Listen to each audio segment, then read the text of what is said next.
విత్తన ప్రయాణం, పట్టు ఉన్ని దారాలు. విత్తనం మొలకెత్తడం ఎలా, మొలకెత్తిన తర్వాత అది ఏ ప్రాంతాల్లో మొలకెత్తుతుంది, ఏ స్థలాల్లో మొలకెత్తుతుంది, అలాగే పట్టు గురించి, అలాగే ఉన్ని ఇది ఎలా ఉత్పత్తి అవుతుంది, ఎలా ఉపయోగపడుతుంది అనే విషయాల మీద ఈరోజు మనం చూద్దాం. మొట్టమొదట విత్తనం ఎలా వస్తుందో ఒకసారి పరిశీలిద్దాం. మొక్కల్లో ప్రత్యుత్పత్తి వ్యవస్థలో ఫలదీకరణం జరిగిన తర్వాత అండకోశం ఫలంగాను, అండాలు విత్తనాలుగాను మారుతాయి. ఈ విత్తనాలే మరి మనం మళ్ళీ తిరిగి కొత్త మొక్కలుగా కూడా ఉత్పత్తి అవుతాయి. అంటే ఇక్కడ ఒక విషయం ఏం తెలుస్తుందంటే, మొక్కల్లో మొలకెత్తటం, పుష్పించటం, మళ్ళీ కాయలు కాయటం, విత్తనాలు రావటం, ఈ విత్తనాలు తిరిగి మళ్ళీ మొలకెత్తడం అనేది జరుగుతుంది. అసలు ఈ విత్తనాలు ఎక్కడెక్కడ మొలకెత్తుతాయి, మరి దీని విధానం ఏంటో ఒకసారి మనం తెలుసుకుందాం. విత్తన ప్రయాణం అంటారు. ఎలా ప్రయాణిస్తుంది? విత్తనం ఏమన్నా ప్రయాణిస్తుందా? ఎక్కడికి ప్రయాణిస్తుంది, ఏ ప్లేస్ నుంచి, అసలు ఎలా ప్రయాణిస్తుంది అనే విషయాలను మనం ఇక్కడ చూద్దాం. ఒక చెట్టు విత్తనాల్ని ఒకే స్థలంలో పడి మొలకెత్తి మొక్కలను ఉత్పత్తి చేయలేవు. ఒక చెట్టుకి చాలా కాయలు కాస్తాయి, చాలా విత్తనాలు వస్తాయి, అవన్నీ కుప్పలాగా చెట్టు కింద పడతాయి. కానీ అవన్నీ కూడా తిరిగి మొలకెత్తుతాయా? మొలకెత్తే అవకాశం లేదు. ఎందుకంటే దానికి స్థలం కొరత, స్థలం ఎక్కువగా లేకపోవడం. ఒకే స్థలంలో ఒక విత్తనం మీద ఇంకా కొన్ని విత్తనాలు పడటం వల్ల దానికి భూమి లేకపోవటం వల్ల, సరైన భూమి, అందువల్ల అది తిరిగి మొలకెత్తలేదు, కొన్ని చనిపోయే అవకాశం ఉంది. అంటే ఒక విత్తనం మొలకెత్తాలంటే సరిపడే స్థలం కావాలి, తగినంత సూర్యరశ్మి, నీరు లభించాలి. మరి ఇవన్నీ దొరికినప్పుడు మాత్రమే విత్తనం మొలకెత్తుతుంది.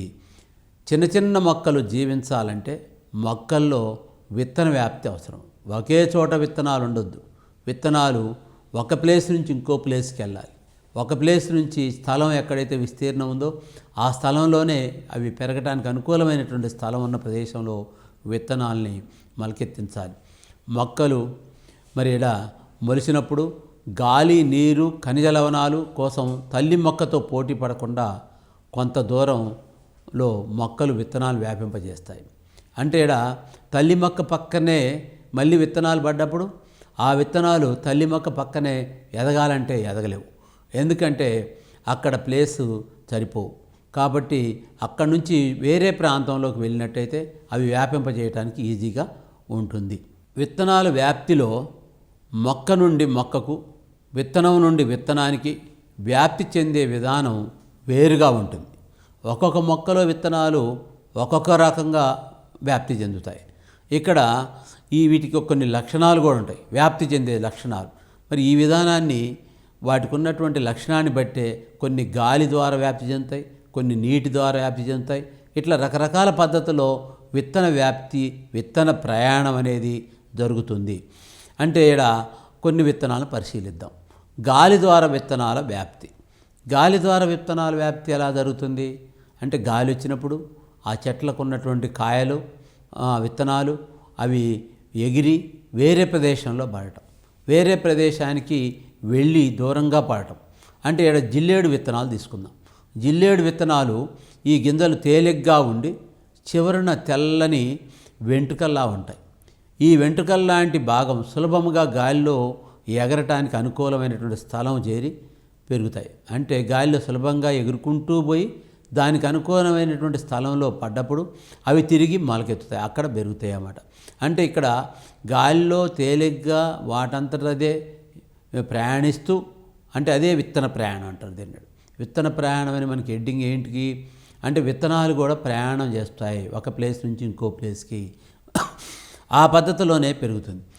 ఇక్కడ ఒక మొక్క చూద్దాం. ఆర్కిడ్ అనే మొక్కల విత్తనాలు గాలితో నిండిన సంచులు ఉంటాయంట.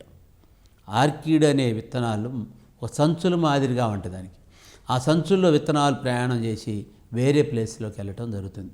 ఇక్కడ గుర్తుంచుకోవాలి, ఆర్కిడ్ మొక్కల విత్తనాలు గాలితో నింపిన సంచుల వంటి ఉంటాయి. అలాగే పత్తి గింజలను చూద్దాం. పత్తి గింజలు వెంట్రుకల లాంటి నిర్మాణాలు ఉంటాయి. వాటి చూసినట్టయితే దాని చుట్టూ వెంట్రుకల లాంటి నిర్మాణాలు ఉండి రకరకాల విత్తనాలు ఉత్పత్తి నిర్మాణం వల్ల ఇవి చాలా రకాలైనటువంటి విత్తనాలు, చాలా రకాలైన పద్ధతిలో వాటి నిర్మాణం ఉంది విత్తనాలకు కూడా. ఆ నిర్మాణంలో అవి గాలిలో ఎగరటానికి ఉపయోగపడి అవి గాలిలో ఒక ప్రాంతం నుంచి ఇంకో ప్రాంతానికి వెళ్ళి అవి మొలకెత్తడం అనేది జరుగుతుంది. కొబ్బరికాయ చూద్దాం.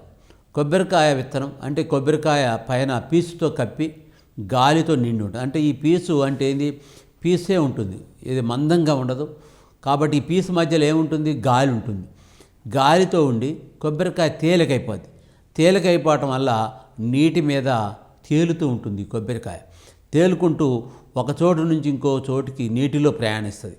నీటిలో ప్రయాణించటం వల్ల ఇది తర్వాత ఆ నీటిలో ప్రయాణిస్తూ కొంత దూరం పోయాక ఒడ్డున చేరి అది నేలను ఎప్పుడైతే తాకిద్దో, నేలను తాగగానే ఆ కొబ్బరి మొక్క విత్తనం నుంచి కొబ్బరి మొక్క వస్తుంది. ఆ విధంగా కొబ్బరి చెట్లు ఉంటాయి. అది మన సముద్ర తీరం వెంట పరిశీలిస్తే ఎక్కువగా కొబ్బరి చెట్లు ఉంటాయి. ఎందుకంటే ఈ తీరం వెంట ఈ కొట్టుకొని వచ్చి ఈదుకుంటూ వచ్చి అవి అక్కడ భూమిని తాకినప్పుడు మళ్ళీ తిరిగి మొలుస్తున్నాయి. కాబట్టి ఇవి సముద్ర తీరం వెంట ఈ కొబ్బరి చెట్లు బాగా పండుతాయి. అదేవిధంగా ఇంకా ఈ పద్ధతిలో కొబ్బరి చెట్లు మరి పెరుగుతుంటాయి. తామర లాంటి బరువైన విత్తనాలు నీటి అడుక్కు చేరి మొలకెత్తుతాయి. మనకి తామరాకు పైకి బాగా కనిపిస్తుంది, కానీ దాని లోపల పరిశీలించినట్టే సన్నటి కాండం ప్రయాణించి నీటి అడుగున ఎంత లోతుంటే అంత అడుక్కి పోయి అక్కడి నుంచి అవి అడుగున మొలకెత్తి తిరిగి పైకి వచ్చాయి. నీళ్ళలో ఉంటేనే పైకి వచ్చి తామరాకులు మనకు కనిపిస్తాయి. ఇంకా కొన్ని రకాల విత్తనాలు జిగురు ఉంటాయి. అంటే వాటి ముక్కు జిగురుగా ఉండే అవకాశం కూడా ఉంది. అంటే దీనివల్ల అవి కూడా కొన్ని విత్తనాలను మోసుకొని పోయి వేరే ప్రాంతంలో అవుతుంది. ఇకపోతే పక్షులు జంతువుల ద్వారా వ్యాప్తి కూడా చూద్దాం. జంతువుల ద్వారా విత్తనాలు చాలా రకాలుగా వ్యాప్తి చెందుతాయి. అంటే మనం గాలి ద్వారా వ్యాప్తి చెందేది, నీటి ద్వారా వ్యాప్తి చెందేది చూసాం. ఇక్కడ జంతువుల ద్వారా, పక్షుల ద్వారా కూడా అంట. ఎలా అంటే జంతువుల ద్వారా విత్తనాలు చాలా రకాలుగా, ఎట్లా, కొన్ని కండగల పండ్లను జంతువులు తింటాయి, తిని ఈ విత్తనాలను విసర్జిస్తాయి. ఈ విసర్జించినప్పుడు ఎరువులో మళ్ళీ పొలానికి వెళ్ళినప్పుడు, పొలంలో మళ్ళీ వర్షం కురిసినప్పుడు ఈ విత్తనాలు అప్పుడు తిరిగి అక్కడ మొలకెత్తుతాయి. అదో పద్ధతి. తర్వాత ఇంకోటి, పండ్లను జంతువుల శరీరానికి కొన్ని ప్రత్యేకమైన నిర్మాణాలుండి ఆ వెంట్రుకల్లో అతుక్కుంటాయి. అంటే ఆ విధంగా ముళ్ళు, కొక్కేళ్ళలాగా ఉంటాయి విత్తనాలు చూడటానికి ముళ్ళు ఉంటాయి, కొక్కేళ్ళలాగా ఉంటాయి. ఆ ముళ్ళు ఆ వెంట్రుకలు అతుక్కోగానే వెంట్రుకలకి అలాగే ఉంటాయి. ఎక్కడో కొంత సుదూరం పోయిన తర్వాత అవి ఇతర ప్రాంతాల్లో పడిపోయినప్పుడు అవి అక్కడ మొలకెత్తే అవకాశం. కొన్ని రకాల విత్తనాలు జిగురుగా అంటే ఉండి పక్షుల ముక్కులకు అంటుకొని అవి ఎగురుతూ ప్రయాణిస్తున్నప్పుడు ఒక్కోసారి సుదూర ప్రాంతాల్లో కింద పడి కొండల్లో, గుహల్లో, అడవుల్లో నుంచి ఇటు ప్రయాణించేటప్పుడు పొలాల్లో పడి అవి మొలకెత్తే అవకాశం ఉంది. కొన్ని రకాల పక్షులు విత్తనాలను గూటికి కొనిపోయే క్రమంలో కింద పడి మొలకెత్తాయి. అంటే అవి ఒక గూటికి విత్తనాలను తీసుకొని పిల్లలకి ఆ విత్తనాలను తీసుకొని వెళ్ళే క్రమంలో ఇవి దాని ముక్కు నుంచి జారి కింద పడతాయి. అవి ఎక్కడైతే జారిపడాయో అక్కడ ఆ భూమిలో తిరిగి మొలకెత్తుతాయి. కొన్ని పక్షులు జీర్ణమండలం గుండా విత్తనాలు ప్రయాణం చేస్తాయి. జీర్ణమండలం గుండా ప్రయాణం చేయటం ఏంది, అవి తింటాయి. తిన్న తర్వాత అవి దాని శరీరంలోనే విత్తనాలు ఉండి మళ్ళీ అవి విసర్జించి రెట్టలు వేసినప్పుడు అవి ఏమవుతుందంటే, ఆ రెట్టలు వేసినప్పుడు అవి మళ్ళీ భూమి మీద పడి అవి మొలకెత్తే అవకాశం ఉంది. ఈ విధంగా విత్తనాలని మనం ప్రయాణం ద్వారా పోయి వేరే ప్రదేశంలో మొలకెత్తే పద్ధతిని చూస్తున్నాం. ఇంకా పక్షుల్లో ఇంకా చూసినట్టయితే గోరింక, బుల్బుల్ పిట్ట, కాకులు మొదలైన పక్షులు వేప లాంటి రకరకాల పండ్లను తింటాయి. తిని ఇవి పండ్లల్లో మెత్తని భాగాన్ని తిని ఈ విత్తనాన్ని ఏం చేస్తుందంటే మింగి అది విసర్జించింది. అది రెట్ట రూపంలో వేసినప్పుడు ఆ రెట్టలో గుంట విత్తనాలు వస్తాయి. అవి వచ్చి ఎక్కడైనా పడ్డప్పుడు అవి తిరిగి మొలకెత్తుతాయి. జంతువులు కొన్ని కండగల విత్తనాలను దెబ్బ తగలకుండా తింటాయి. ఈ గింజలను మలం ద్వారా విసర్జిస్తాయి జంతువులు కూడా. అవి కూడా కొన్ని తింటాయి. అవి కూడా అంటే అది కూడా విత్తన ప్రయాణం అని చెప్పొచ్చు. ఉడత చలికాలంలో ఎన్నో గింజలు పెంకున్న విత్తనాలను సేకరించి భూమిలో దాచిపెడుతుంది. అంటే భూమిలో గుంటలాగా చేసి దాంట్లో పెంకున్న విత్తనాలు తీసపై అక్కడ దాచిపెట్టడం జరుగుతుంది. అయితే కనీసం కొన్ని రోజుల తర్వాత కొన్నైనా తిరిగి తినకముందే, అంటే రెండో మూడో దాచిపెట్టుకున్న విత్తనాలు తింటుంది. కానీ ఈ లోపులోనే మిగిలినన్ని తినే ముందరనే మర్చిపోవటం వల్ల ఇది ఎక్కడ దాచిపెట్టాను అన్న సంగతి ఈ ఉడత మర్చిపోవటం జరుగుతుంది. ఇదొక విచిత్రమైన విషయం. మర్చిపోవటం వల్ల అక్కడ ఆ భూమిలో ఉడత పాతిపెట్టినటువంటి ఆ పెంకున్న విత్తనాలు వర్షాలు పడగానే అవి తిరిగి మొలకెత్తుతున్నాయి. అంటే ఈ విధంగా విత్తన వ్యాప్తి అనేది జరుగుతుంది. మానవుల ద్వారా వ్యాప్తి జరగటం ఏంది? మానవులు కూడా ఈ విత్తనాలను తీసుకొని పోయేరంటే అది ఒక పద్ధతి. మానవులు అంటే ఐరోపా వర్తకులు మన దేశానికి వచ్చినప్పుడు టమాటా, గోబి పువ్వు, జామ, ఫియర్ మొదలైనవి తమతో తీసుకొని వచ్చారు. తాము అక్కడ పండే పంటలు మన దగ్గర ఇక్కడ పండవు. తాము వచ్చేటప్పుడు అవన్నీ తీసుకొని వచ్చారు. వాళ్ళు ఆహారం కోసం ఉపయోగించుకోగా దానిలో నుంచి వచ్చినటువంటి విత్తనాలు ఇక్కడ పడి మన భూముల్లో అవి టమాటా సాగు అంటే టమాటా పెరిగిపోయింది. ఆ విధంగా టమాటా విత్తనం మన దేశంలో ఇలా ఉత్పత్తి అవుతుంది. అలాగే ప్రపంచవ్యాప్తంగా ఈరోజు చెరుకు గడ బాగా వ్యాప్తి చెందింది. కానీ ఇది మన భారతదేశంలోనే ఎక్కువగా వ్యాప్తి చెంది మన భారతదేశం నుంచే విదేశాలకు పోయినటువంటి విత్తనంలో ఈ చెరుకు గడ్డ ఒకటి.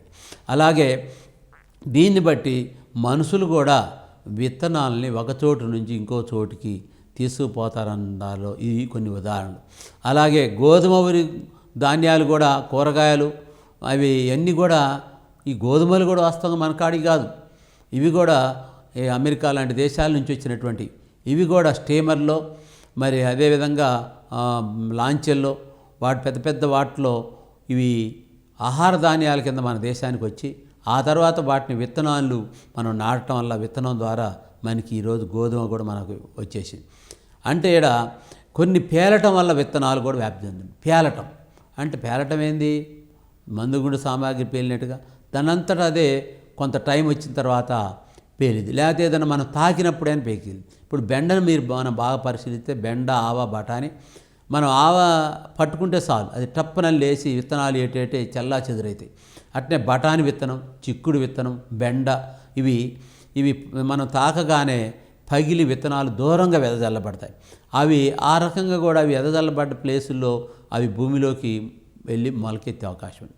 ఒక ఆవాల చెట్టు తన జీవిత కాలంలో 10,000కు పైగా విత్తనాలను ఉత్పత్తి చేస్తుందంట తన జీవిత కాలంలో. అంటే ఒక చెట్టు తను జీవించినన్నాళ్ళు, ప్రతి సంవత్సరం జీవించినన్నాళ్ళు, అంటే వాస్తవంగా అవన్నీ మొలిస్తే మొక్కలుగా పెరుగుతూ పోతే తిరిగి అలాగే జరుపుకుంటూ పోతే, అంటే ఆ చెట్లు దాని యొక్క 10,000 విత్తనాలు మళ్ళీ మొక్కలుగా ఏర్పడి మళ్ళీ ఒక్కొక్క ఆవాల చెట్టు మళ్ళీ ఒక 10,000 విత్తనాలు మళ్ళీ ఒక్కొక్క ఆవాల చెట్టు అట్ట ఆ విధంగా జరుపుకుంటూ పోయినట్టు ఈ భూమి మీద అవి కొన్ని రోజుల్లోనే, కొన్ని సంవత్సరాల్లోనే ఈ భూగోళం అంగుళం కూడా ఖాళీ లేకుండా ఆవాల మొక్కలతోటే నిండిపోతుంది. కానీ అలా జరగదు. ఎందుకంటే వాటికి విత్తన వ్యాప్తికి ఒకే స్థలంలోనే పడుతున్నాయి కాబట్టి, ఒకే స్థలంలోనే ఒక ఆవాల చెట్టు పెరగగానే ఆ విత్తనాలన్నీ పగిలి ఒక్కాడే కుప్పలాగా పడుతున్నాయి కాబట్టి ఆ చెట్లు అక్కడే మొలవటానికి అవకాశం లేదు. కాబట్టి అలా జరగటం లేదు. విత్తన వ్యాప్తులు ఇంకా అనుకూలమైనటువంటి ప్రదేశంలో పెరగటానికి అవి ఒక చోటు నుంచి మరో చోటుకి తరలుతాయి.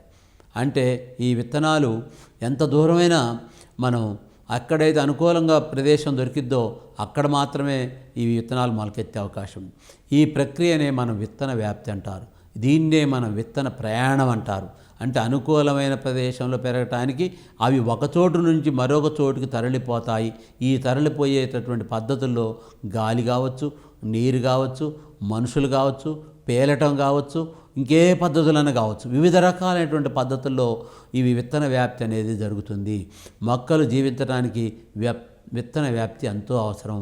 మొక్కలు జీవించాలంటే ఈ భూమి మీద ఉన్నటువంటి మొక్కలు బాగా, అందుకనే మనం అక్కడక్కడ ఎక్కడ ఖాళీ ప్రదేశం ఉంటే అక్కడ మనం మొక్కలు నాటాలి. ఒక చెట్టు కిందనే అనేకమైనటువంటి మొక్కలు నాటితే మొక్కలు పెరగవు.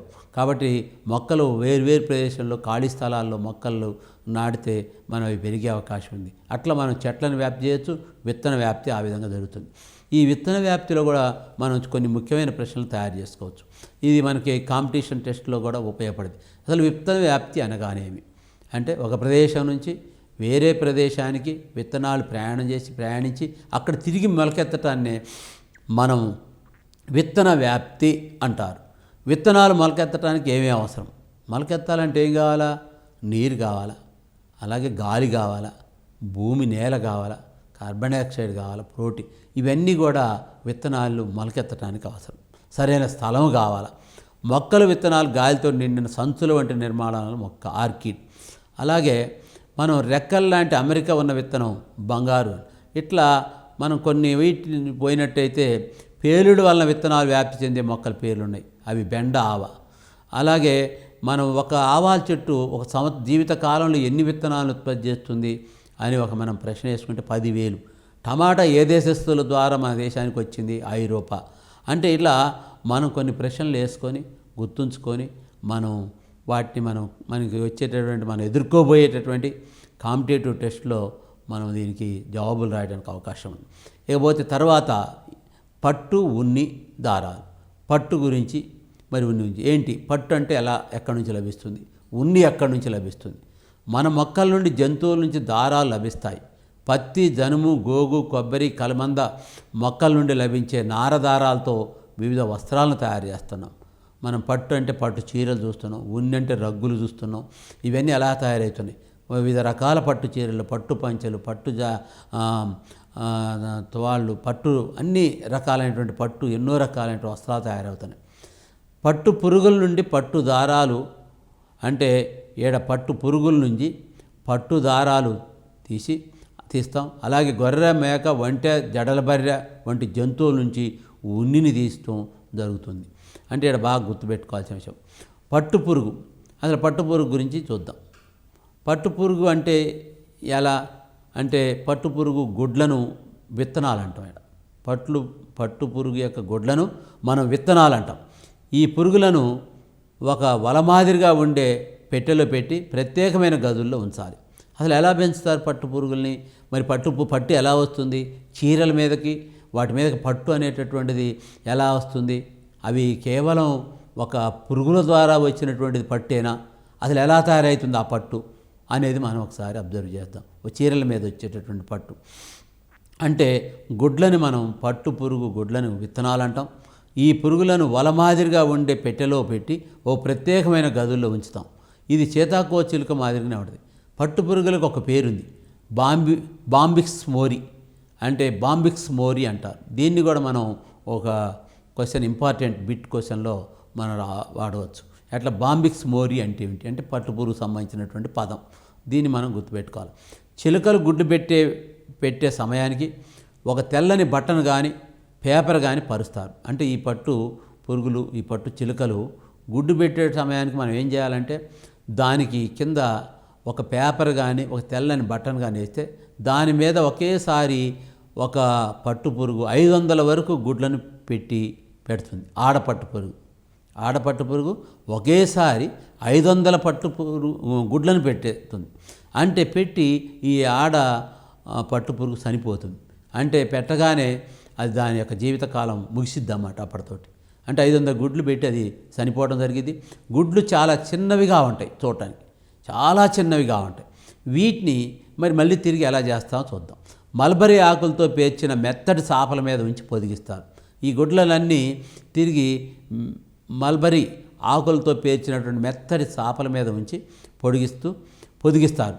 ఆ తర్వాత వాటి నుండి చిన్న చిన్న పురుగులు చిన్న పురుగులు వచ్చే అవకాశం. అంటే అవే పట్టు పురుగులు. అవి కొందరు రైతులు సొంతంగా గుడ్లను ఉత్పత్తి చేయడానికి పట్టు పురుగులను కొనుక్కొని పోయేవాళ్ళు విత్తనాభివృద్ధి కేంద్రాలు ఏర్పాటు చేస్తారు. ఈ విధంగా వాళ్ళు మల్బరీ ఆకులను ఆహారంగా ఇస్తూ పురుగులకి ఆ మల్బరీ ఆకుల మీద ఈ గుడ్లను పొదిగించి వీటిని ఇలా కొంతమంది కొన్ని తయారు చేస్తుంటారు. వీటిని ఏమంటారంటే ఈ గుడ్లను ఉత్పత్తి చేయడానికి పట్టు పురుగులను తీసుకొని పోయే విత్తనాభివృద్ధి కేంద్రాలని ఏర్పాటు చేస్తారు. దీన్నే గ్రైనేజెస్ అంటారు. దీన్నే విత్తనాభివృద్ధి కేంద్రాలు లేకపోతే గ్రైనేజెస్ అంటారు. ఈ కేంద్రం ఎక్కడుందంటే చిత్తూరు జిల్లాలో పార్స్లీ హిల్స్ అనే దగ్గర ఒక పెద్ద విత్తనాభివృద్ధి కేంద్రం ఉంది పట్టు పురుగులది. దీన్ని మనం ఇక్కడ విత్తనాలు అందరు కొనుక్కొచ్చుకుంటారు. పట్టుగుడ్ల నుండి పట్టు వస్త్రాల దాకా అభివృద్ధి చెందే పరిశ్రమను సెరికల్చర్ అంటారు. ఇవాళ మనం చూస్తున్నాం సెరికల్చర్ బాగా డెవలప్ అవుతుంది. సెరికల్చర్ అంటే ఏందో అనుకుంటున్నాం, ఇదేం లేదు, పట్టుగుడ్ల నుండి పట్టు వస్త్రాలు తయారయ్యే వరకు దాకా అభివృద్ధి చేసే పరిశ్రమే సెరికల్చర్. సెరికల్చర్ పరిశ్రమ ఈరోజు దాన్నే మనం తెలుగులో పట్టు పరిశ్రమ అంటాం. పట్టు పరిశ్రమ అంటే ముందు పట్టు పురుగులు గుడ్లు తీసుకొని దాన్ని పొదిగిచ్చి పురుగులు తయారు చేసి తర్వాత దాని నుంచి పట్టుని రాబట్టి తర్వాత ఆ పట్టుతోటి పట్టు చీరల మీద నేసి ఆ పట్టు దారాలను తయారు చేసి ఆ దారాలతోటి పట్టు చీరలు నేసి ఆ పట్టు చీరలు మార్కెట్లో అమ్మి, ఇదంతా కూడా ఒక రకమైనటువంటి పరిశ్రమ. దీన్ని మనం సెరికల్చర్ అంటారు. సెరికల్చర్ అంటే గుర్తు. దీనికోసం మల్బరీ కొమ్మలు నాటి మల్బరీ తోటలను పెంచుతారు. ఎందుకంటే ఈ మల్బరీ ఆకులను మాత్రమే ఈ పట్టు పురుగులు తింటాయి. అందుకోసం ఈ పట్టు పురుగుల కోసం ఈ పరిశ్రమను డెవలప్ చేయడం కోసం మల్బరీ తోటలు నాటి చిన్న చిన్న ఆకులను కత్తిరించి పట్టు పురుగులకి ఆహారంగా వేయడం జరుగుతుంది. ఆ తర్వాత పట్టు పురుగులను తగినంత వెలుతురు కూడా కల్పించాలి. కల్పించి ఆ కల్పించడం కోసం ఏం చేయాలా, కొంచెం వెదురుతో చేసిన పళ్ళెంలోకి బదిలీ చేస్తారు కొద్ది రోజులు. తర్వాత వెలుతురు రావాలి కాబట్టి లోపల పొదుగుతున్నటువంటి పొదిగి అప్పుడే వాటిని తగినంత వెలుతురు తీసుకురావటం కోసం ఒక వెదురుతో చేసినటువంటి పళ్ళెంలోకి బదిలీ చేస్తారు, మారుస్తారు. అంటే ఈ పళ్ళెంలను కూడా ఏమంటారంటే చంద్రికలు అంటారు. ఇప్పుడు ఆ పట్టు పరిశ్రమలో వాటి గురించి మాట్లాడేటప్పుడు చంద్రికలని వాడుతుంటాం. అంటే ఈ చంద్రికల్లోకి ఈ పట్టు పురుగుల్ని వాటికి వెలుతురు రావడానికి డెవలప్ కావడానికి దాంట్లోకి మార్చేటట్టు జరుగుతుంది. 30-35 రోజుల తర్వాత ఇవి గొంగళ పురుగుగా ఉన్నటువంటి దశకు చేరుకొని తినటం మానివేసి నిశ్చలంగా ఉండి తన చుట్టూ ఒక వలను అల్లుకుంటుంది. అదే పట్టుపురుగు ఒక వలను అంటుకోవటం జరుగుతుందన్నమాట.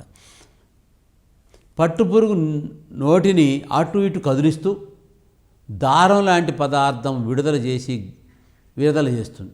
అంటే మనం ఒకటి గమనించాలి, పట్టుపురుగు అంటే దానికి మనం సరైనటువంటి ఆహారం ఇస్తూ ఒక వలను ఏర్పాటు చేసుకొని అటు ఇటు కదులుతూ నోటిని దారం లాంటి పదార్థాన్ని అప్పుడే అది విడుదల చేయటం చేసింది.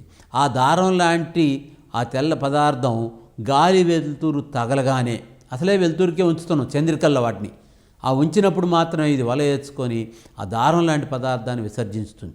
అది గాలి వెలుతురు తగలగానే గట్టిపడుతుంది. దాన్నే మనం ఏమంటాం అంటే పట్టుకాయ లేకపోతే కకూన్ అంటారు. అంటే ఆ గట్టిపడినటువంటి అది ఎలా ఉంటుందంటే ఆ పురుగు చుట్టూ గట్టిపడుతుంటుంది, మధ్యలో సందుండి ఒక సంచి లాంటి నిర్మాణం లాగా వస్తుందన్నమాట. దాన్నే కాకూన్ అంటారు. పట్టుకాయ లేకపోతే కాకూన్ అంటారు. పట్టుపురుగు డెంబకం కాకూన్లో అనేక మార్పులు జరిగి పట్టుపురుగుగా మారి 2-3 వారాల్లో కాకూన్ మరి ఏమవుతుందంటే దానికి చీలికలుగా వచ్చి అది ఎగిరిపోతాయి. ఒక్కోసారి ఎమ్మటే కొద్ది రోజుల తర్వాత అది ఎగిరిపోయే అవకాశం ఉంది. అయితే మనవాళ్ళ ఉద్దేశం ఏంటి, పట్టు పురుగు నుంచి పట్టు కావాలి. మరి అది ఎగిరిపోతే మనకి ఇబ్బంది కదా, ఆ దారాలు స్వీకరించాలిగా మనం. అలా జరగకుండా 2-3 రోజులకే వాటిని మరిన్ని రోజులు ఇవ్వకుండా ఆ డెంబకం దశలో ఉన్నప్పుడే వాటిని పళ్ళెంలో నుంచి తొలగిస్తారు. కక్కును ఏర్పడిన 2-3 రోజుల్లోపు ఈ డింబకాలను 10-15 నిమిషాలు వేడి నీటిలో ఉడికించి చంపటాన్ని స్టిప్పింగ్ అంటారు. అంటే ఇంతకుముందు నేను చెప్పినట్టుగా కక్కును దానంతటే అదే లేచి ఎగిరిపోయే దశ దాకా మనం ఉన్నట్టయితే మనం అనుకున్నటువంటి పట్టు దారాన్ని మనం తీయలేం. ఆ దారాలు ఒకవేళ పట్టుకొని తీసినా అవి తెగిపోయే క్రమం ఉంది. కాబట్టి మనం ఆ పళ్ళెంలో ఉన్నప్పుడే, అంటే చంద్రికల్లో ఉన్నప్పుడే ఈ కక్కుల్ని 2-3 రోజుల్లోపే ఈ డింబకాలని 10-15 నిమిషాలు వేడి నీటిలో వెంటనే ఉడికించి చంపాలి. ఈ చంపటాన్నే మనం స్టిప్పింగ్ అంటారు. స్టిప్పింగ్ అంటే ఏంటి? స్టిప్పింగ్ అంటే ఏం చేస్తాం అంటే మనం కక్కులు ఏర్పడినటువంటి అంటే డింబకాలు ఏర్పడిన 2-3 రోజుల్లోపే వీటి 10-15 నిమిషాలు వేడి నీటిలో ఉడికించి చంపటాన్నే స్టిప్పింగ్ అంటారు. ఈ స్టిప్పింగ్ చేయటం వల్ల పట్టు వస్త్రాలు నేయుటకు నాణ్యమైన దారాలు పొందుతాం. ఇక్కడ మనకి ఇప్పుడు అర్థమైంది ఎందుకు మనం ముందే తీయాలా అని. అంటే మనం నాణ్యమైన దారం కావాలంటే ముందు స్టిప్పింగ్ చేయాలి. ముందు వాటిని బాగా డింబకాలని వేడి నీటిలో స్టిప్పింగ్ అంటే బాగా చంపాలి. చంపినట్టయితే అప్పుడు మనం దారం. ఈ విధంగా స్టిప్పింగ్ చేసిన రీలింగ్ కేంద్రాల్లో బస్తాల్లో ఎక్కువ కాలం నిల్వ చేసి అమ్ముతారు. అంటే ఈ విధంగా స్టిప్పింగ్ చేసి వాటిని ఏం చేయాలంటే ఆ దారాలు ఉన్నటువంటి వాటిని నిల్వ చేసి మనం తర్వాత వేరే ప్రాంతం వాళ్ళకి అమ్ముకుంటూ పోతాం. హిందూపురం, మదనపల్లి, ధర్మవరం, కదిరి, కదిరి, పలమనేరు, రాయచోట్, హైదరాబాదుల్లో ఇవి బాగా ఉంటాయి అన్నమాట. ఈ కేంద్రాలు ఉంటాయి మనం అమ్ముకోదలుచుకున్న వాళ్ళకి. దాదాపు ఒక పౌన్ దారం కావాలంటే 2000 కక్కులను కనుక తీసుకున్నట్టయితే మనకి ఒక పౌన్ దారాన్ని మనం పొందవచ్చు. మరి ఈ విధంగా మనకి ఈ పట్టు పురుగుల ద్వారా పట్టు వస్త్రాలని మనం పొందే అవకాశం ఉన్నది. అదేవిధంగా ట్రస్సర్ పట్టు అంటారు. ఇది ఎక్కువగా గిరిజనులు, అంటే ఇది ఎక్కడ దేశవాళీ పట్టు. ఇది మన రాష్ట్రంలో కొన్ని రకాల పట్టు పురుగులు టెర్మినేలియా అంటే ఓకు చెట్ల ఆకులపై గుడ్లు పెట్టి వీటి నుండి ట్రస్సర్ పట్టు ఉత్పత్తి చేస్తారు. ఇది ఎక్కడ దొరుకుతుంది? ట్రస్సర్ పట్టు అంటే మన దేశం అంటే మన రాష్ట్రంలో కొన్ని రకాల పట్టు పురుగులు అంటే టెర్మినేలియా అంటే ఓక్ అనేటటువంటి చెట్ల నుంచి. ఇది ఎక్కడ ఎక్కువ ఆదిలాబాద్, ఖమ్మం అటువంటి జిల్లాల్లో, కరీంనగర్ లాంటి జిల్లాల్లో ఎక్కువగా ఉంటుంది. ఇవి చెట్లపైన ఆకులపై గుడ్లు పెట్టి వీటి నుంచే ట్రస్సర్ పట్టు. ఇది గిరిజనులు ఎక్కువగా దీన్ని తీసే అవకాశం ఉంది. అంటే గిరిజనులు దాని యొక్క ఉపయోగాన్ని గ్రహించి వాళ్ళు తీస్తారు. అంటే కరీంనగర్, ఆదిలాబాద్, వరంగల్, ఖమ్మం జిల్లాల్లో ఉంటుందన్నమాట. ఇక రీలింగ్ అంటే ఏంటి? రీలింగ్ అంటే ఏం చేస్తారు? దీన్ని పట్టుకాయలను వేడి చేసి సులువుగా దారాలను బయటకు తీసి కండెలుగా చుట్టటాన్నే రీలింగ్ అంటారు. అంటే మనం ఇంతకుముందు పట్టుకాయలన్నీ కూడా ఓ బస్తాల్లో వేసి మరి అమ్మటం జరుగుతుంది. తర్వాత ఇది మళ్ళీ ఇంకొక ఏరియాకి దీనికి మళ్ళీ మెషినరీకి వెళ్ళాలి, అంటే రీలింగ్ చేయాలి. రీలింగ్ చేసేటప్పుడు సులువుగా దారాలను బయట తీసి కండెలుగా చుట్టటాన్ని, అంటే ఒక్కొక్క కండెలుగా, లావు కండెలుగా చుడతారు. ఈ పట్టుదారంలో ఏముంటాయి, ఎందుకు అంత గట్టిగా ఉంటాయి, అంతక మెరుపు ఎందుకు ఉంటాయి, మరి పట్టుదారం దేంతో తయారైబడింది, దీంట్లో ఉన్నటువంటి విటమిన్స్ ఏంటి, లేకపోతే ప్రోటీన్స్ ఏంటి? ఈ పట్టుదారంలో సిరిసిన్, ఫైబ్రోయిన్ అనేటువంటి ప్రోటీన్లు ఉండటం వల్ల దారాలు గట్టిగా ఉంటాయి. ఏంటి మనం ఒకసారి గుర్తు తెచ్చుకోండి. అవి సిరిసిన్, ఫైబ్రోయిన్ అంటే ఈ 2 ప్రోటీన్లు ఈ దారాన్ని పటిష్టంగా గట్టిగా ఉంచే అవకాశం ఉన్నది. అంటే ఈ రీలింగ్ చేసిన తర్వాత 3 నుంచి 8 దారాలను కలిపి చుట్టి శుభ్రం చేసి విరంజనం చేస్తారు. మళ్ళీ చేసి కావలసిన రంగుల్లో ముంచుతారు విరంజనం చేసి. ఆ తర్వాత కావలసిన అందమైన డిజైన్లతోటి, నచ్చినటువంటి డిజైన్లతోటి వీటి మన చీరలు కానీ బట్టలు, వస్త్రాలను నేయటం జరుగుతుంది. ఏపోతే తర్వాత నెక్స్ట్ ఏంటంటే ఉన్ని. అంటే ఇక్కడ మనం పట్టు, ఉన్ని అంటే గొర్రె, మేక, జడల బర్రె, మరి ఒంటె, ఆల్ఫాకా మొదలైన జంతువుల ఆ వెంట్రుకలతోటి స్వెట్టర్లు, మఫ్లర్స్, టోపీలు, పొడవైన కోట్లు, టేబుల్ పేపర్లు మొదలైనవి మనం ఇవాళ తయారు చేస్తాం. మరి ఈ ఉన్ని జంతువుల వెంట్రుకల్ని లేదా ప్లీస్ లేదా ఫర్ అని అంటారు. అంటే వీటి యొక్క జంతువుల వెంట్రుకలే ఉన్ని అంటే ఏందో కాదు, జంతువుల వెంట్రుకలు. ఏ జంతువులు? మనం గొర్రెలే చూస్తున్నాం, మరి వివిధ రకాల జంతువులు, ఒంటెలకు కూడా, గుర్రాలవి కూడా, అంటే చాలా రకాలైనటువంటి జంతువుల యొక్క వేటిని ఉపయోగిస్తాం. వాటి ముఖ్యంగా ఏడ మాత్రం ఉపయోగించేది, ఉన్నిలోకి ఉపయోగించేది ఎక్కువగా గొర్రెలకు సంబంధించినటువంటిది మనం దీంట్లో ఎక్కువగా ఉపయోగిస్తాం. ఈ వెంట్రుకలు కూడా ప్రోటీన్లు కలిగి ఉంటాయి, కరుగ్గా ఉంటాయి కూడా. అంటే మెరినో జాతి గొర్రెలను ప్రత్యేకంగా పెంచి నాణ్యమైన ఉన్నిని తీస్తారు. మెరినో జాతి అంటే ఈ జాతి గొర్రెల యొక్క ఉన్ని చాలా నాణ్యంగా ఉంటుంది. వీటి వెంట్రుకలు 3 నుంచి 5 అంగుళాల పొడవు ఉండి మృదువుగా మెత్తగా ఉంటాయి. ఆ విధంగా మెత్తగా ఉండటం వల్ల మనం ఏదైనా ఉన్ని వస్త్రాలని నేసేటప్పుడు బాగా మృదువుగా మంచిగా ఉండే అవకాశం. ఈ గొర్రెలను సంవత్సరానికి 18 కిలోల ఉన్ని ఉత్పత్తి అవుతుంది.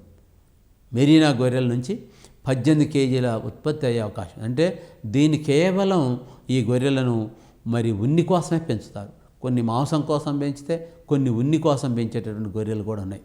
ఇది కాశ్మీర్లో ఉండే అంగోరా గొర్రెల వెంట్రుకలు కూడా మృదువుగా మెత్తగా ఉంటాయి.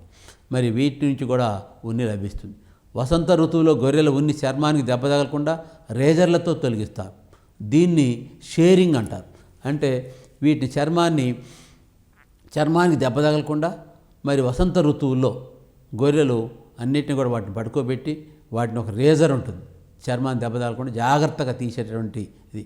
అది నున్నంగా మొత్తం దాని బొత్సంతా కూడా ఆ రేజర్తో తీసి తొలగించడం జరుగుతుంది. దాన్ని భద్రపరుచుకొని తర్వాత వివిధ వస్త్రాల్లో కూడా తయారీలో ఉంటాం. అంటే గరుగ్గా ఉన్నవి, మెత్తగా ఉన్నవి, తెగిపోయినవి, పొడవుగా ఉన్నవి ఉన్ని వెంట్రుకలను వేరు చేసి కట్టలుగా కట్టి ఉన్ని వెంట్రుకలలో చిక్కుకుపోయినటువంటి ఆకులు పుల్లలను కూడా తొలగించే పద్ధతి ఒకటి ఉంది. దాన్నే ఊల్ క్రాసింగ్ అని కూడా అంటారు. గరుగ్గా ఉన్న అంటే బాగా గరుగ్గా ఉంటాయి వాస్తవంగా కొన్ని వెంట్రుకలు, కొన్ని మెత్తగా ఉంటాయి, తెగిపోయి ఉంటాయి. మరి తెగిపోయిన వాటితోటి మనం చేయాలంటే కూడా కాదు ఇబ్బంది. కొన్ని పొడవుగా ఉంటాయి. అంటే వీటిని వేటికి వాటిగా విభజన చేసి మళ్ళీ వీటిలో ఇది ఎక్కడెక్కడో తిరుగుతుంది కాబట్టి గొర్రెలు వీటి మధ్యలో వీటి వెంట్రుకల్లో కొన్ని ఆకులు పొలాల్లో వెళ్ళినప్పుడు ఆహారం తినడానికి వెళ్ళినప్పుడు ఆకులు పుల్లలు అన్నీ కూడా ఇరుక్కొని ఉంటాయి వాటి చర్మానికి, వాటి వెంట్రుకల్లో. అవన్నీ కూడా వేరు చేసి ఊల్ క్రాసింగ్ అంటారు. అంటే దాని నుంచి వేరు చేసే పద్ధతి వేరు చేయటం లేదా ఊల్ క్రాసింగ్ అని అంటారు. అంటే యంత్రం సహాయంతో ఉన్నిని గట్టి దృఢమైన వాళ్ళుగా మార్చి పొడవైన దారాలుగా మెలికలు దిప్పు దాన్నే స్పిన్నింగ్ అంటారు. దీన్ని మళ్ళీ తిరిగి ఒక యంత్రం సహాయంతో ఉన్నిని గట్టిగా దృఢమైనగా మార్చి పొడవైన దారాలుగా మెలికలు తిప్పుతూ కాటటమే స్పిన్నింగ్ అంటారు. ఈ స్పిన్నింగ్ తర్వాత ఇవి అల్లటం నిట్టింగ్ అంటారు. దీంట్లోనే ఈ ఉన్నిలోనే ఇది కూడా సూదులు ఉపయోగిస్తూ పొడవైన ఉన్ని దారాన్ని రింగులుగా తిప్పుతూ ముడులు వేస్తూ ఉన్ని వస్త్రాలను అల్లటం అంటారు. దీన్ని మనం అల్లటం అంటారు, లేకపోతే నిట్టింగ్ అంటారు. అంటే సూదులు ఉపయోగించి మరి దాన్ని రింగులుగా చేస్తూ తిప్పుతూ ముడులు వేస్తుండాలి. అంటే ఒకదానికి అల్లే పద్ధతి ఉంటుంది, రగ్గులు నేసే పద్ధతి. అలాగే పత్తి ఉన్ని పట్టుదారం పాడైనప్పటికీ మగ్గం మీద నేసే విధానం ఒకే విధంగా ఉంటుంది. ఇవన్నీ కూడా వేరైనప్పటికీ పత్తి ఉన్ని పట్టుదారాలు వాటికే వేరైనప్పటికి కూడా మగ్గం మీద నేసే విధానం మాత్రం ఒకే విధంగా ఉంటుంది. మగ్గంలో దారాలు పైనుండి కిందికి వేలాడుతుంటాయి. ఈ నేసేటప్పుడు మనం ఒకసారి మగ్గం నేసే వాళ్ళ దగ్గర పోయి పరిశీలిస్తే మగ్గంలో ఏమేం భాగాలు ఉంటాయి అని చూసినప్పుడు ఇవి వేలాడుతుంటాయి. పైనుంచి మగ్గంలో దారాలు పైనుంచి కిందికి అడ్డంగా కూడా ఉంటాయి, అడ్డంగా కూడా వేలాడుతుంటాయి. వీటికి అడ్డంగా పక్కగా ఉండే దారాలు కూడా ఉంటాయి. వీటిని మనం అడ్డు దారాలు అని కూడా అంటారు. అంటే ఇక్కడ అడ్డు దారాలు నిలువు దారాలు అని చెప్పి అంటారు. అంటే వీటికి ఒకే విధంగా అంటే నిలువుగా ఉండే వాటిని నిలువు దారాలు, అడ్డంగా వీటికి పక్కగా ఉండే వాటిని అడ్డదారాలు. మగ్గంలో మరొక ముఖ్య భాగం ఉంది, పటక అంటే వార్నస్. ఇది ప్రతి నిలువు దారాన్ని పైకి లేపి అడ్డు దారాల్ని దాని కింద నుండి పైనుండి పోవటానికి వీలు కలిగిస్తుంది. అంటే దీన్ని పటక అంటారు. ఒక పటక అనేటటువంటిది ఉండి వీటి రెండింటిని కూడా వేరు చేస్తుంది అన్నమాట. పట్టులో ప్రధానంగా ప్రోటీన్ ఉంటే పత్తిలో ప్రధానంగా సెల్యులోజ్ అనే కార్బోహైడ్రేట్ ఉంటుంది. అంటే పట్టులో ప్రోటీన్లు ఉంటాయి, మీకు చెప్పే ఇందాకనే. అలాగే పత్తిలో మాత్రం సెల్యులోజ్ అనే పదార్థం ఉంటుంది, అది కార్బోహైడ్రేట్. ఇది ఉన్ని అధమ ఉష్ణవాహకం. ఎందుకు? ఇది మనం బాగా చలికాలంలో ఉన్ని బట్టలు వేయటం జరుగుతుంది. ఎందుకంటే మనకి వెచ్చగా ఉండటం కోసం. వెచ్చగా ఎందుకు ఉంటుంది? కారణం ఏంది అంటే ఉన్ని అధమ ఉష్ణవాహకం. ఇది దారాలతో గాలి నిల్వ ఉంది, ఉన్ని దారాల్లో గాలి నిల్వ ఉండి శరీరం లోపల వేడిని బయట పోకుండా చేస్తుంది. అంటే మన శరీరంలో ఉన్నటువంటి వేడి బయటికి పోయినప్పుడే, బయట ఉన్న గాలి మనకి తగిలినప్పుడే చల్లగా అవుతుంది అన్నమాట, చలి రావడం జరుగుతుంది. ఇక్కడ మన శరీరంలో నుంచి విడుదలయ్యే వేడి బయట పోకుండా ఈ ఉన్ని వస్త్రాలు కాపాడుతుంటాయి. కాపాడటం వల్ల తిరిగి మన శరీరం ఎప్పుడు వెచ్చగానే ఉంటుంది. ఈ విధంగా ఉండటానికి కారణం ఉన్ని వస్త్రాలు. ఉన్నిలో గాలి నిల్వ ఉండటం వల్లనే కారణం. ఈ విధంగా మనం ఉన్ని గురించి కూడా తెలుసుకోవచ్చు. ఉన్ని అలాగే పట్టు వీటి యొక్క ఉపయోగాలు మనకి ఎలా ఉపయోగపడుతున్నాయో కూడా తెలుసుకున్నాం. అసలు ఇవి ఎలా తయారైనాయి, ఎప్పుడు కనుక్కున్నారు, ఏ విధంగా తెలుసుకున్నారు, మరి దీన్ని అంటే ఇది ఎప్పటి నుంచి, దీని చరిత్ర ఏంటి, పట్టు పరిశ్రమకి పట్టు వస్త్రాలు ఎప్పటి నుంచి ఉన్నాయి అనే విషయాలు మనం తెలుసుకుందామంటే క్రీస్తు పూర్వమే 2700 సంవత్సరాల క్రింద ఒక చైనా రాణి మీలింగ్ షీ రాజు హాంగ్హాయ్ కలిసి మల్బరీ చెట్టు కింద కూర్చొని టీ తాగుతున్నారంట. ఆ సమయంలో మల్బరీ చెట్టు పైన ఉన్నటువంటి పట్టు పురుగు రాణిగారి టీ కప్పులో పడటం వల్ల ఆ పట్టు పురుగు దాన్ని బయటకు తీసే క్రమంలో ఆ పురుగు నోటి నుంచి పొడవాటి దారంలాగా ఎంత దూరం తీస్తుంటే అంత దూరం దారంలాగా ఒకటి వచ్చింది.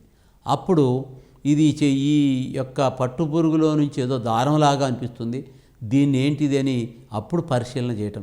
ఈ విధమైనటువంటి కొన్ని పరిణామాలు జరిగినప్పుడు, కొన్ని సంఘటనలు జరిగినప్పుడు పట్టు పురుగులపై పరిశోధనలు మొదలుపెట్టారు.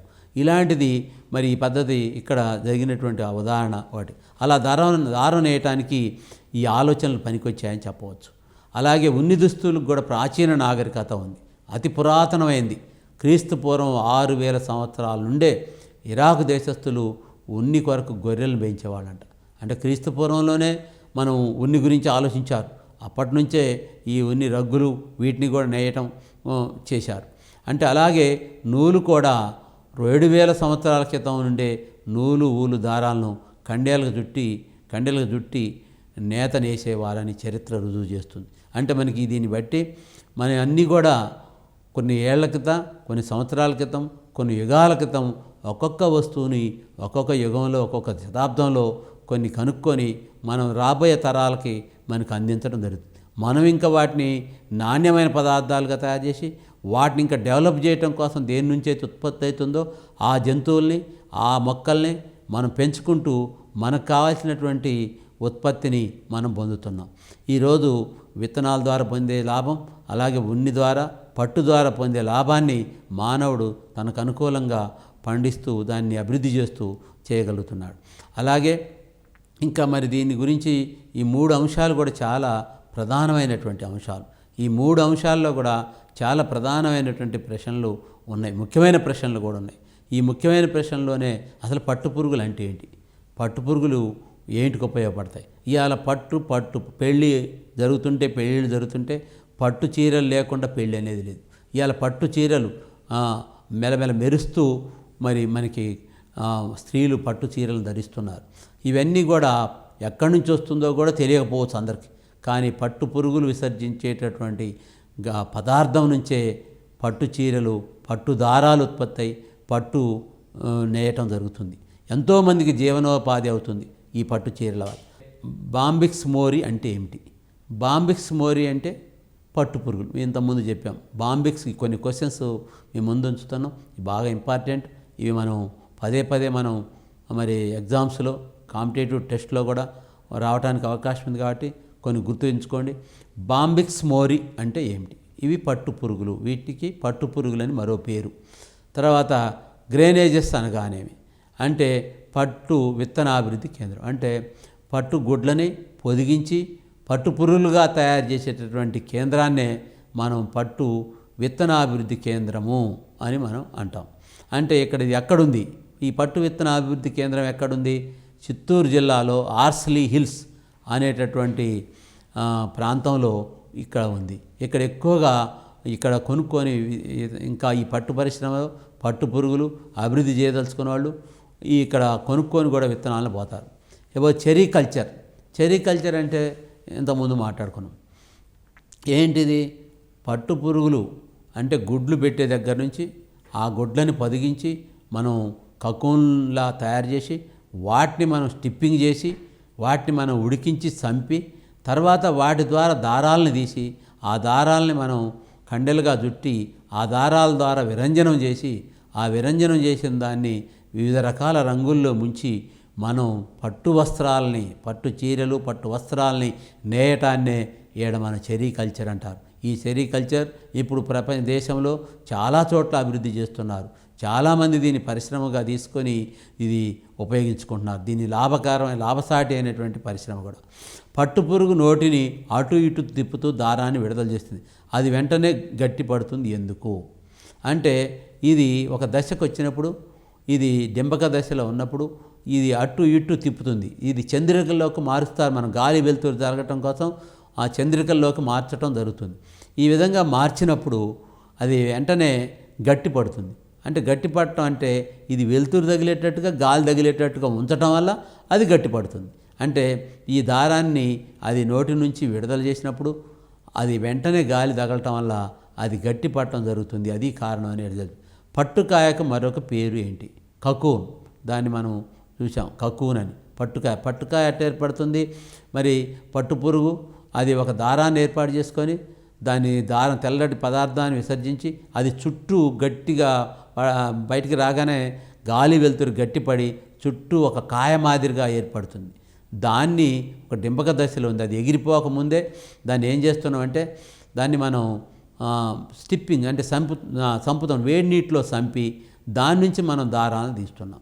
ఆ విధంగా తీస్తే దారాలు నాణ్యంగా ఉంటాయని కూడా మనం తెలుసుకున్నాం. అలాగే పట్టుపురుగు డింబకాలని వేడి నీటిలో సంపటాన్ని ఏమంటాం ఇప్పుడే చెప్పాం. స్టిప్పింగ్ అంటే మనం పట్టుపురుగు డింబకాలను వేడి నీటిలో చంపటం వల్ల ఏంది నాణ్యమైన దారాన్ని పొందుతాం కాబట్టి.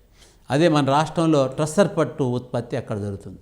ట్రస్సర్ పట్టు ఇది ఎక్కువగా కరీంనగర్, ఆదిలాబాద్, మెదక్, మరి ఖమ్మం, మరి వరంగల్ జిల్లాల్లో ఈ ట్రస్సర్ పట్టు బాగా జరుగుతుంది.